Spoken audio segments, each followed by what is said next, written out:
Yes, friends, we have a question from Mr. Arvind Chauhan, who resides in Lucknow. Let's first listen to his question and then we come back. Abdul Basit Saab, good evening. This is Arvind Chauhan. I am from Lucknow. I need not tell you the importance of Lucknow. Uh, Prior to independence, a lot of conferences, etc., took place in Lucknow. Lucknow played an important role in deciding the fate of Pakistan. Okay, I have a long question to ask, and it may have multiple layers. So, my question starts with the role of ambassador in Hindu mythology, and to large extent in Muslim mythology also, Muslim books also. It would have been emphasized that ambassador used to play a role of, peacekeeping, making relations normal. They normally used to be the torchbearer of making relations normal.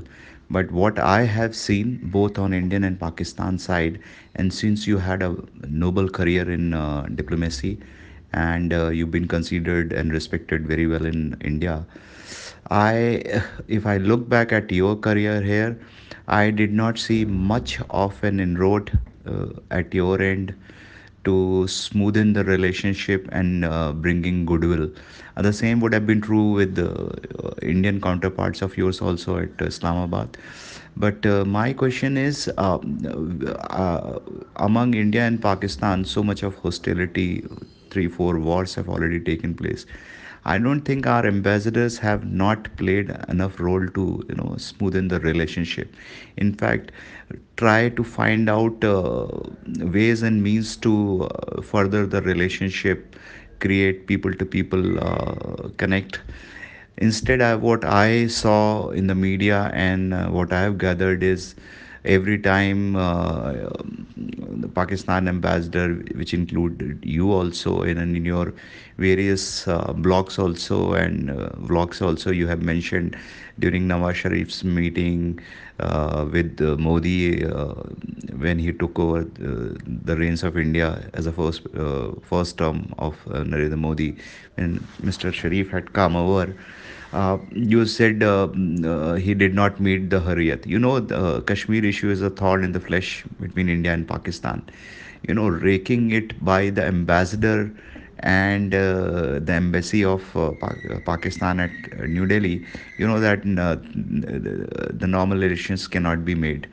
So, which I am little suspect, and I think most of the time this is happened, that the meeting Hurriyat or anybody who was against the Republic of India, just to meet them and give them space, undue space to be precise, would have further ruined the relationship. I think an ambassador should have spent much of his time and energy on furthering the relationship, improving the relationship, creating goodwill gestures, etc. I think ambassadors have not played that role. Both, it may be true for India, but Pakistan to the large extent, since I follow that, I have seen in many of your discussions this issue has been raked.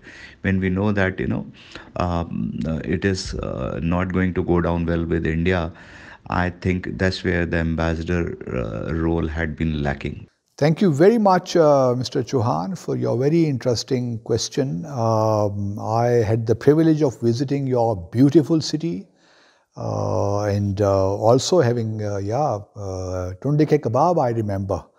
Also met your then Chief Minister and visited university, Lucknow University as well, and some think tanks. So had a very constructive visit, I would say. You're absolutely right. Ambassadors are posted to, and their primary mission is to strengthen relations with its own and the host country. And this is what we all ambassadors do.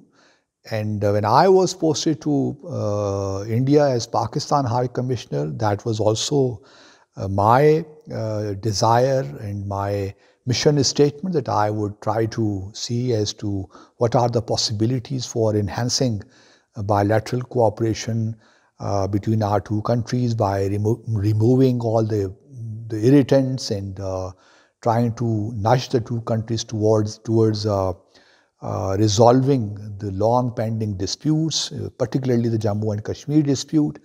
And that's why, when Prime Minister-elect Modi invited all the SAARC countries to attend his oath-taking ceremony, though there was a strong opposition in Pakistan that he should not be attending Mr. Modi's oath-taking ceremony, I, as Pakistan High Commissioner, agreed to the idea and recommended to my government that our Prime Minister should come and join other SAARC countries and come and meet Prime Minister Modi, because that, in my view, would have been useful in the sense that if our Prime Minister was able to establish some kind of a personal equation with the incoming Prime Minister of India, that would have played a positive role, in my view, in bettering the relationship. But unfortunately, and we were all moving in that direction, unfortunately, the Indian government took a very unreasonable stance, I would say, on the issue of Kashmir, because Pakistan envoys had been meeting the Kashmiri leadership and there has never been any opposition to that. But unfortunately, that move from the Indian side came to us as a surprise. And we never thought that they would go to that extent. Not only objecting to our meeting with the Hurriyat leadership, they went public and kind of, gave us a veiled threat that if you talk to them, then the Indian Foreign Secretary would not be visiting Pakistan. And she was, the then Indian Foreign Secretary Sujata Singh, was to visit Pakistan on the 25th of August. So you would understand that no country could take such threats. And particularly if we had not met the Hurriyat leadership, then it would not have gone down well with the people of occupied Kashmir. So diplomacy is a very tough game. It's a very cumbersome profession. The way things appear may not be so. There are many other, strands of the same situation which are kind of impacting that particular decision. So, but I do have tried to cover the details of that episode as to why such a good beginning that was made between the two prime ministers could not be sustained. So that this particular episode is also covered in my book Hostility in Detail, which should be out hopefully this month. And as I told someone else as well, that we are also talking to a publishing house in India. So let's hope that book is also available in India. So I'm sure that would help you to put things in proper perspective. But as far as I am concerned, I can assure you that that has always been my desire to see the two countries improve the bilateral relationship. But as it is said that it takes two to tango, there is very little room in a hostile relationship for unilateralism. Unilateralism has its own limitations in an acrimonious and hostile and relations rooted in mutual hostility. So this is what I can say this at this point. But you do read my book whenever that is available, and that would help you to see as to how I personally, how much effort I put in trying to see this relationship moving on the trajectory towards peace and stability. But that unfortunately did not happen for a variety of reasons, for a host of variables. And when I look back, even with the advantage of hindsight, I feel that I did what I was supposed to do. I did try my best. our efforts did not yield some concrete results, and there were reasons for that. So thank you very much for your question, and I can assure you that all ambassadors, no matter wherever they are posted, they do try to create a constructive, positive role.